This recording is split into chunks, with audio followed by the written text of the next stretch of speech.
The basic idea is, how do you separate yourself from the competition? How do you differentiate so clearly that the marketplace doesn't even see you as being in the same category? How many of you have something that you know you should do in your business? You know you should do it. It's the right thing to do. It's the smart thing to do. You are capable of doing it. It would make things better. And you're not doing it. Is it just me? Anybody else? Can I get a witness?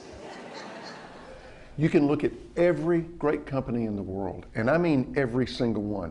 And when you look at what their starting point is for that greatness, for their ability to not only succeed but sustain success, and you can go down the list. I mean, whether it's Amazon, Southwest Airlines, Apple Computers, Zappos, Procter & Gamble, the really great pizza joint on your block, the starting point for every single one of them is the mindset of their people. If you don't have the right mindset, it's not going to happen. If you do have the right mindset, you can do anything. Along with outside the box thinking, try inside the box thinking.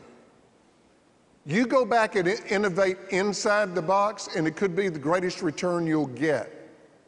Here's what I mean by inside the box: close to the customer. How many of you have ever heard of a company called Zappos.com? Raise your hands. How many of you are customers of Zappos.com? Raise your hands.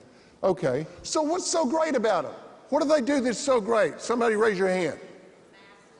Okay, wait, somebody said fast. Who said that? Fast with what? Next day. You place an order. This is a company. Now, remember, we're going to school. How can you take this idea, apply it to your business? You're on the internet placing an order for shoes. You hit send, and your doorbell rings. And what it's done is it's created these rabidly loyal customers. What else is unusual about Zappos? What else do they do that's pretty cool stuff? Basically, what we help companies do is get their people and their people's mindset in alignment with their strategy. So everybody's moving in the same direction. And the way we do that is, I do a lot of speaking, we do consulting, we do workshops, we help companies with custom videos. There are a lot of ways that we can help companies get that alignment so that they create the results that they want to create. Listen, I'm blessed. I've got some in-house innovation tutors in my home. I've got Jessica and Kate. I'm 58 years old, and I've got an 8-year-old and a 4-year-old. And some of you are thinking, what in the world were you thinking, man? But just like Isaac, the cool thing about Isaac is when he starts getting around and really moving around, he's not going to think there's anything he can't do, is there? Would you agree with me? That's one of the great things about little kids. They don't know what they can't do. Here's my favorite story about little kids being open. It's Ken Robinson's story. Little girl in kindergarten class drawing a picture. I mean, just will not raise her eyes from it. Laser beam focus on it. To the point that the teacher goes, what in the world is she working on over there? Teacher makes her way over to the little girl and says, honey, what are you drawing? Little girl looks up and says, I'm drawing a picture of God. The teacher kind of laughs and says, but honey, nobody knows what God looks like. Little girl says, they will in a couple of minutes. One thing that I know is that adults learn by participating. People want to take part, and I engage the audience. I get the audience really involved. When I first got into my business, I was 10 feet tall and bulletproof. Were you?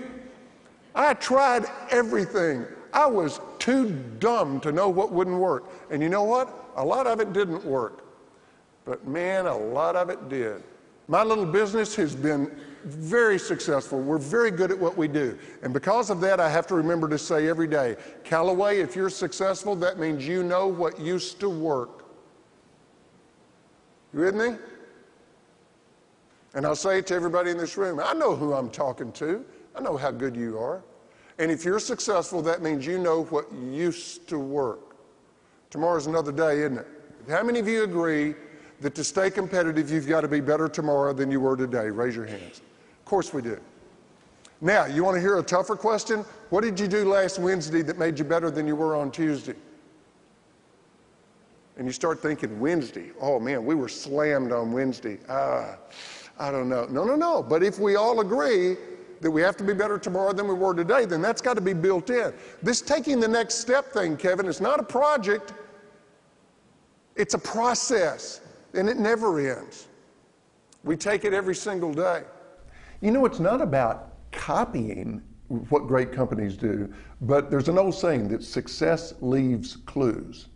And when you look at what great companies have in common, there are some patterns. And the cool thing is, they're available to any of us. And it all comes down to this idea of mindset. How do we think about our work? That's the key. And anybody can do it. Anybody can make it work for them. What's up with Les Schwab?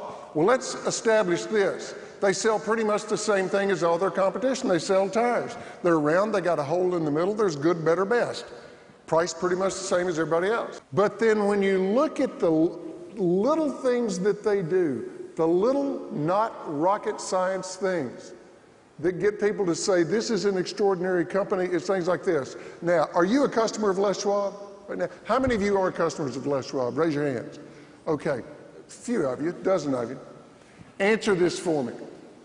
When you pull your car into a Les Schwab parking lot, what happens? They run to your car. This was not rehearsed. I can do this in front of any audience anywhere. And if there are people, if you are on vacation in the Northwest, in Washington, Oregon, Northern California, if you're in your rental car and you see a Les Schwab store, I want you to say, well, let's see if that thing's really true. Just pull in there and see what happens. And I guarantee you somebody will run to the car. And the thing that I love to imagine is that it didn't happen in some big strategy retreat with the executives. I love to imagine that at the end of the day, one day, they're all standing around the tire store and somebody says, we sell tires. How can we set ourselves apart? And I imagine some 18-year-old kid with grease on his face, and he's standing over there and he says, I don't know. Maybe we could just like run out there or something. Yes! Yes! Maybe you could just run out there or something. That idea, running to the car, one of the most powerful ideas I've ever heard. Throughout our whole conversation, Kevin, over the last few months about this event and what we were going to do with this time, in the back of my mind all the time, and with you, all those emails we sent back and forth, I was always thinking, am I running to the car? Am I running to the car? Am I demonstrating that you are the most important thing in my world right now? You know the poet Maya Angelou? She said, people will forget what you said. People will forget what you did. But people will never forget how you made them feel. Mindset, quite simply, is the attitude and the ideas that a person brings to any situation. What we do is we help companies create and develop the mindset in their people that will enable them to create the results that they want. Michelangelo said, the great danger for most of us is not that we will aim too high and miss it. The great danger for most of us is that we'll aim too low and what? Hit it. Aim high. You guys have a great time this week. Thank you so much for having me. Have a great time. Thank you. Thank you so much. You know, it boils down to this. If you change your mindset, you change your results.